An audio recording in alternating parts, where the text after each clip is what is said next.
तथास्तु is equal to प्रामाणिक दृढ़ निश्चयी। यानी कि हम गीता पढ़कर समझे हैं, यदि मैं संकल्प करूंगा और प्रामाणिकता यानी ईमानदारी से निश्चय करके उस पे काम करूंगा, प्रयत्न करने लगूंगा, तो जितनी भी शक्ति कम पड़ती है वह सारी शक्ति भगवान देंगे ही। यानी उसी पे भगवान तथास्तु कहेंगे। मैं जो सोचती हूँ, समझती हूँ और मानती हूँ, उसी पे भगवान तथास्तु कह रहे हैं। यह अर्ध जागृत मन की शक्ति को ज्यादा से ज्यादा जानने के लिए ही हमने यह ग्रुप बनाया है। हमारे ग्रुप में हमने जो प्रामाणिकता की व्याख्या बनाई है वह है कि खुद को प्यार करने की शुरुआत करना, यानी नियमित कसरत, प्राणायाम और श्रेष्ठ पठन करना। और गीता जी जो भगवान ने खुद कही है, उससे अच्छा श्रेष्ठ पठन कौन सा हो सकता है। इसलिए हम नियमित गीता पढ़ते हैं और दूसरों को भी पढ़ने के लिए कहते हैं। हम वर्कशॉप में अर्ध जागृत मन की शक्ति को जागृत करने में लगे हैं। अभी क्या है कि हमें क्या चाहिए, आखिर मुझे क्या चाहिए। हमको माइंड मूवी लिखनी है, जो हमने लिखी। जिसने माइंड मूवी नहीं लिखी है वो लिख देगा और वो अपने नए ग्रुप में जुड़ेगा जो होमवर्क करता है। बाकी तो इस ग्रुप में ही रहेगा, जो सिर्फ सुनने वाला है, रेगुलर नहीं है, मुझे कोई वांधा नहीं, बराबर है। तो बस यहीं पे हम आगे जाएंगे। तो अभी सभी इंद्रियों का प्रयोग करें, तो सभी इंद्रियों का प्रयोग करें। उसमें लेखक ने लिखा है, अपने कल्पना चित्रों का स्पष्ट हुबहू तथा रंगीन बनाना बहुत ही महत्वपूर्ण है। मनोचित्रण जितना वास्तविक होगा, परिणाम उतना ही अच्छा होगा। कुछ लोगों को तो मनोचित्रण करने में परेशानी होती है, परंतु चिंता करने की जरूरत नहीं है। इसका सीधा मतलब यह है कि आंतरिक इंद्रिया दृश्य नहीं देख पाती, फिर भी आप उसका स्वाद, स्पर्श या सुनने का अनुभव कर सकते हैं। यह ठीक है कि आप अपने मकान में लगे हीटर की गर्मी को महसूस करें, स्विमिंग पूल में खेल रहे हैं, अपने बच्चों की आवाज सुने, अपनी नई रसोई घर में आने वाले व्यंजनों की खुशबू को महसूस करें। इस विजुअलाइजेशन में अपनी जितनी इंद्रियां शामिल करेंगे, अनुभव करेंगे, उतना ही अच्छा परिणाम होगा। सभी भावनाओं को संयुक्त रूप से लाए, पहला सूत्र याद है ना, विचार प्लस भावना इज इक्वल टू आकर्षण। विचार प्लस भावना इज इक्वल टू आकर्षण। भावना आकर्षण की शक्ति को अधिक तेज व दृढ़ बनाती है। देखो, हम कोई पेंटर तो है नहीं जैसे पूरा दृश्य ऐसे रचाएंगे, पर आप सोचे कि एकदम इजी एग्जांपल जो आज तक मैंने किताबें पढ़ी उसमें से मुझे मिला है और मैं जो समझी हूँ, जैसे कोई है, कोई व्यक्ति है जो थोड़ा बुजुर्ग है, वो एकदम झूठा गलत इंसान है, लेकिन क्या है, वो चाहे वो अपनी सास है कि कोई अड़ोस पड़ोस के व्यक्ति है, वो गलत है, लेकिन हम उम्र का लिहाज करते हुए हम उनके सामने नहीं बोलते, लेकिन हमको दिल में इतना गुस्सा आता है, फिर भी हम व्यक्त नहीं करते। तो जो हम फिर गुस्सा करते हैं, कोई ऐसा दृश्य है जिसको आप याद करो तो आपको इतना गुस्सा आ जाता है। देखो, मैं गुस्सा की बात इसलिए करती हूँ कि वो जल्दी लोगों को आता है। नेगेटिव चीजें व्यक्ति को जल्दी आ जाती है, पॉजिटिव चीजें यानी किसी ने हमको उपकार किया है, हमको हेल्प की है, तो वो लोग भूल जाते हैं। मैंने ऐसे लोगों को भी देखा है कि सारे उपकार भूल जाते हैं, अपने वर्तमान और भविष्य के बारे में सोचते हैं, पैसों के ही बारे में सोचते हैं और सारे संबंध बिगाड़ देते हैं। ऐसे लोग भी होते हैं। तो नेगेटिव चीजें, जैसे किसी ने हमारे साथ गलत किया ना, वो चीज को याद करके हम अभी भी दुखी हो सकते हैं। वो नहीं करना है, उसमें से बाहर निकलना है। मैं अभी इसलिए बोल रही हूँ कि वो ज्यादातर लोगों और लेडीज के साथ ज्यादा होता है। उन्होंने इस दिन मुझे ये बोला था, भले 10 साल पहले की बात हो, उनके दिमाग में रहे थे।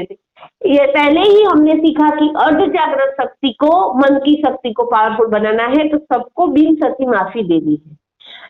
आप बोलेंगे हाँ मैं माफ कर देती हूँ, फिर उसी बात को लेकर ज्यादा आपका मन बोलता है गुस्सा महसूस करता है, तो आपने उसे माफ नहीं किया है। तो ऐसे छोटे छोटे एक्सरसाइज याद करें वो प्रसंग जिसमें आपको सबसे ज्यादा अपमान मिला था।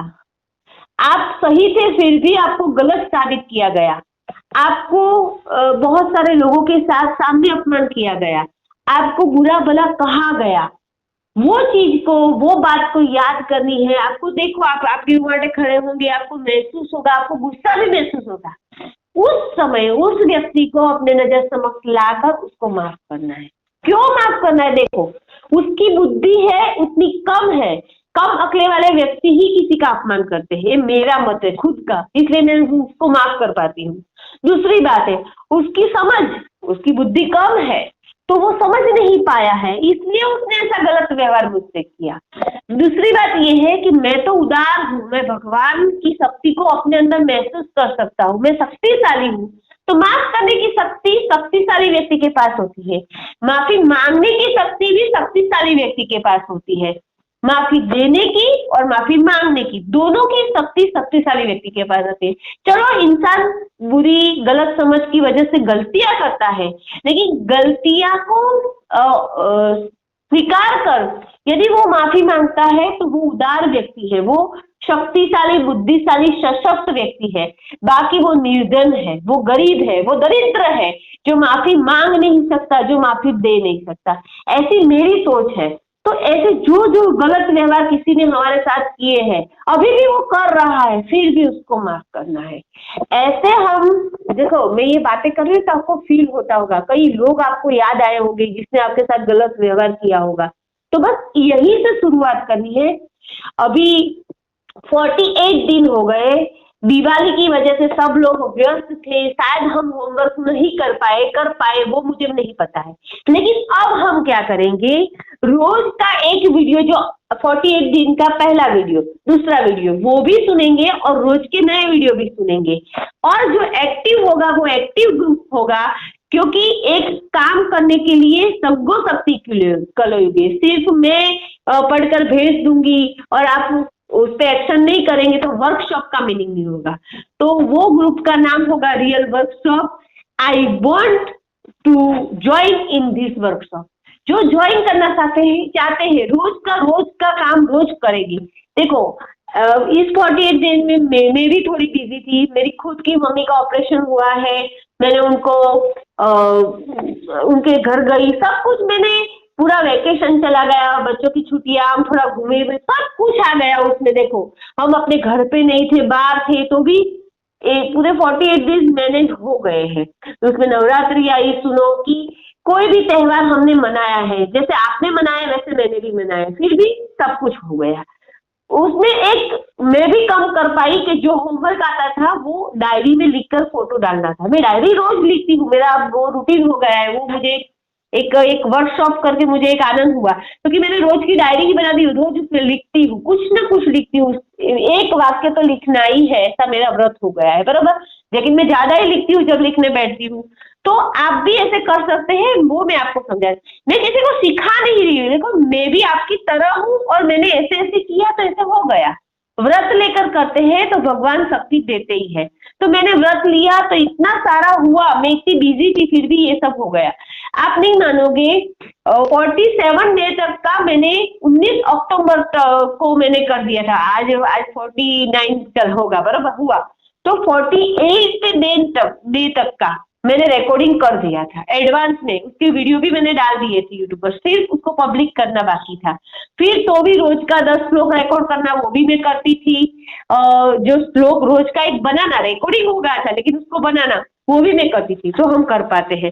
तो आज बस हमने किसी को माफ किया है और जो प्रैक्टिकली किया है कि नहीं वो ही लिखना है और उस पर काम करना है। बस आज यहीं पे रखते हैं, विचार पर भावना को और इज इक्वल टू आकर्षण, उसको हम एक एक्सरसाइज के रूप में करेंगे कि हमारा बुरा करने वाले व्यक्ति को आज हमें माफ करना है। बस आज यहीं पे रखते हैं।